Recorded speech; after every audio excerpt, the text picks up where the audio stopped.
السلام علیکم ناظرین، اس قسط کے لاسٹ پارٹ میں خوش آمدید۔ آپ سب سے ریکویسٹ ہے کہ اگر آپ نے چینل کو سبسکرائب نہیں کیا ہوا تو پلیز چینل کو سبسکرائب کرنے کے ساتھ ساتھ جو گھنٹی والا بٹن ہے اسے دبا کر آن کر لیں تاکہ نیکسٹ جتنی بھی ویڈیوز آئیں گی اگلی جمعرات کو یا محمد فاتح کی، ان کا نوٹیفیکیشن آپ کو مل سکے اور آپ ویڈیوز سب سے پہلے دیکھ سکیں، تو پلیز سبسکرائب کرنا مت بھولیے گا۔ ایپیسوڈ کے شروعات میں برہان اپنے ساتھیوں کے ساتھ مسلسل پتھر برسا رہا ہوتا ہے، اس لیے برہان اور جیرکتائی وہاں پہنچتے ہیں اور برہان کہتا ہے حملہ بغیر رکے جاری ہے شہزادے، ہم ہر طرف سے آگسار پر حملہ آور ہیں۔ جیرکتائی کہتا ہے انشاءاللہ ہم اس قلعے کا فوری طور پہ محاصرہ کر سکتے ہیں، تو برہان کہتا ہے ہم کریں گے، ضرور کریں گے، لیکن ہمارے فائدے میں یہ ہے کہ اب لوکاس اور اس کے سپاہی اس قلعے میں قید ہیں۔ میدان جنگ میں کراسے تنہا ہوگا، کراسے کے بعد اس کی باری آئے گی۔ قلعے کے اندر صوفیہ اور لوکاس بچتے بچاتے آگے بڑھ رہے ہوتے ہیں اور آگے بڑھتے بڑھتے وہ قلعے کی بلندی پر پہنچتے ہیں، مگر سامنے کوئی فوج انہیں دکھائی نہیں دیتی۔ لوکاس حیران ہوتے ہوئے پوچھتا ہے وہ ہیں کہاں؟ ہیرستو کہتا ہے وہ ہمیں چاروں طرف سے گھیرے ہوئے ہیں، وہ ہر طرف سے پتھر پھینک رہے ہیں۔ صوفیہ کہتی ہے عثمان کی فوج نظر کیوں نہیں آ رہی؟ تو لوکاس کہتا ہے ایسا لگتا ہے کہ وہ درختوں کے پیچھے چھپے ہوئے ہیں اور حملہ کرنے کا انتظار کر رہے ہیں۔ ناظرین، ہم دیکھتے ہیں کہ بڑی بڑی منجنیقیں درختوں کے بالکل بیچوں بیچ لگی ہوتی ہیں۔ جیرکتائی برہان سے کہتا ہے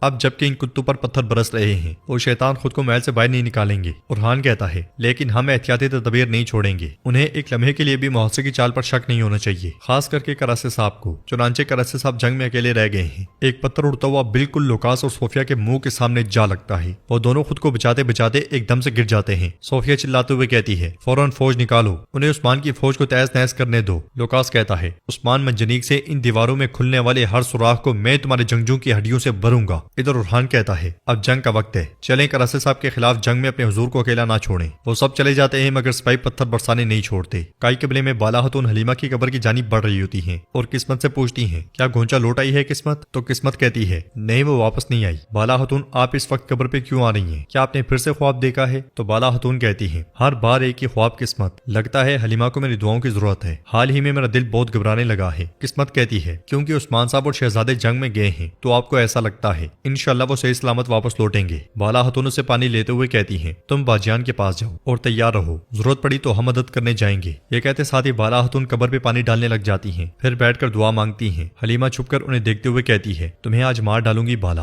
ادھر میدان جنگ میں عثمان صاحب اور سردار کراسے کی فوجیں آمنے سامنے ہوتی ہیں، لگ بھگ دونوں اطراف ایک ہی جتنے لوگ دکھائی دیتے ہیں۔ کراسے کے سرداران بھی اس کے ساتھ کھڑے ہوتے ہیں۔ سردار کراسے ان سے کہتا ہے تو کیوماز نے تمہیں میری بات پر عثمان کے پاس بلایا، یعنی کیوماز نے آپ کی موجودگی میں میرے خلاف جھوٹی گواہی دی؟ تو ایک سردار کہتا ہے ہم بالکل بھی ان کی باتوں پر بھروسہ نہیں کرتے حضور۔ دوسرا کہتا ہے کون جانتا ہے کہ انہوں نے کیوماز کے دماغ میں کیا بھر دیا ہے؟ کراسے کہتا ہے کیوماز، یقیناً جب تم میرے قبضے میں آؤ گے تو تمہارا گلا میں گونڈ دوں گا۔ اس کے ساتھ ہی عثمان صاحب گھوڑے سے اتر کر آگے بڑھتے ہیں۔ انہیں دیکھ کر سردار کراسے کہتا ہے اپنی موت کے پاس آؤ عثمان، اپنی موت کے پاس آؤ۔ یہ کہتے ساتھ ہی وہ بھی آگے بڑھتا ہے۔ سرداران بھی کراسے کے ساتھ ساتھ جاتے ہیں۔ عثمان صاحب آگے بڑھتے ہوئے کہتے ہیں تم آج اس زمین کے ذرے کی طرح ہو جاؤ گے۔ آگے بڑھتے بڑھتے وہ دونوں ایک دوسرے کے بالکل قریب پہنچ جاتے ہیں۔ ادھر قبر کے پاس بیٹھی بالا خاتون کہتی ہیں بیٹی میں آ گئی ہوں، ایک طرف تم اور دوسری طرف کی بات کریں تو میرا پوتا جو سانس لینے سے پہلے ہی اس دنیا کو چھوڑ کر چلا گیا۔ حلیمہ غصے میں ان کی جانب بڑھتی ہے۔ بالا خاتون مزید کہتی ہیں انسانی زندگی کے لیے سب سے بڑا دکھ اولاد کا دکھ ہے بیٹی۔ یہ کہتے ساتھ ہی وہ قبر کی تختی سے گلے لگتی ہیں۔ آگے بڑھتے بڑھتے حلیمہ خنجر نکال لیتی ہے اور کہتی ہے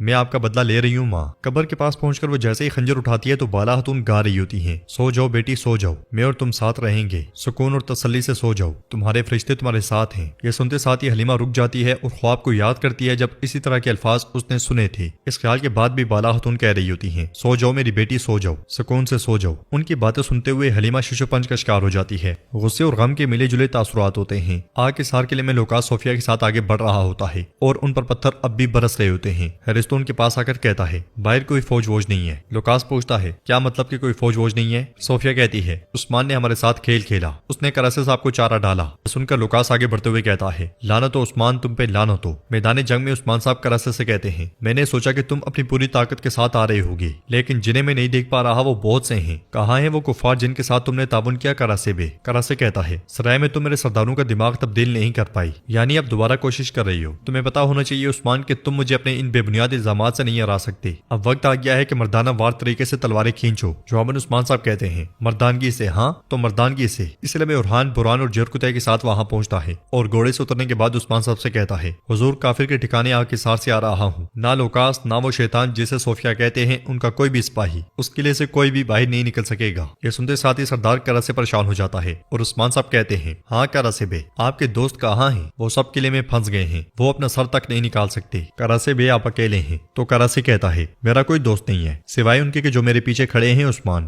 میرے پیچھے بہت سے طاقتور سردار ہیں اور میرے پیچھے بہت سارے وفادار سپاہی۔ ایسی صورتحال میں کون کہہ سکتا ہے کہ میں اکیلا ہوں؟ ہم کافی ہیں اللہ کے حکم سے۔ عثمان صاحب کہتے ہیں میرے پاس صرف ایک جملہ ہے، میں یہاں تمہیں بالکل اکیلا کر دوں گا۔ عثمان صاحب سردران کہتے ہیں تو سب کے سب سردار عثمان صاحب کے پیچھے جاگ کھڑے ہوتے ہیں۔ یہ دیکھ کر کرا سے حیران و پریشان ہو جاتا ہے اور کہتا ہے کیا کر رہے ہو تم لوگ؟ کہاں جا رہے ہو؟ میرے پیچھے آؤ۔ عثمان صاحب کہتے ہیں سردار صاحب جانتے ہیں کہ تم نے کیا کیا۔ یہ کہتے ساتھ ہی عثمان صاحب اس لمحے کو یاد کرتے ہیں جب ایک سردار نے قیوماس سے پوچھا تھا عثمان صاحب نے جو کہا کیا یہ سچ ہے؟ تو قیوماس کہتا ہے اللہ میرا گواہ ہے، میں قسم کھا کر کہتا ہوں کہ یہ سچ ہے۔ کفار کو فولاد بیچنے کے ساتھ ساتھ وہ جنگ میں ان کے ساتھ کھڑا ہوتا ہے، یہ بھی سچ ہے۔ اور جب آپ کفار کو جنگ میں دیکھیں گے کرا سے کہے گا کہ میں نے انہیں نہیں بلایا، وہ خود ہی آئے ہیں۔ یہ سن کر اس سردار نے کہا تھا اگر ایسی بات ہے تو اس جنگ میں کراسے کے ساتھ نہیں ہوں گا۔ پھر دوسرے نے کہا تھا آپ نے ہمیں ایک بہت بڑی غلطی سے بچایا ہے عثمان صاحب، میں اب سے اپنی پوری طاقت کے ساتھ آپ کے شانہ بشانہ ہوں۔ عثمان صاحب نے کہا تھا آپ اس کی صف میں کھڑے رہیں گے اور اس کی بیعت کریں گے، یہاں تک کہ قیوماس کے غدار ہونے کے بارے میں بھی بتاؤ گے۔ وہ میدان میں اس طرح آئے گا جیسے کہ تم لوگ اس کی بیعت میں ہو، اور اس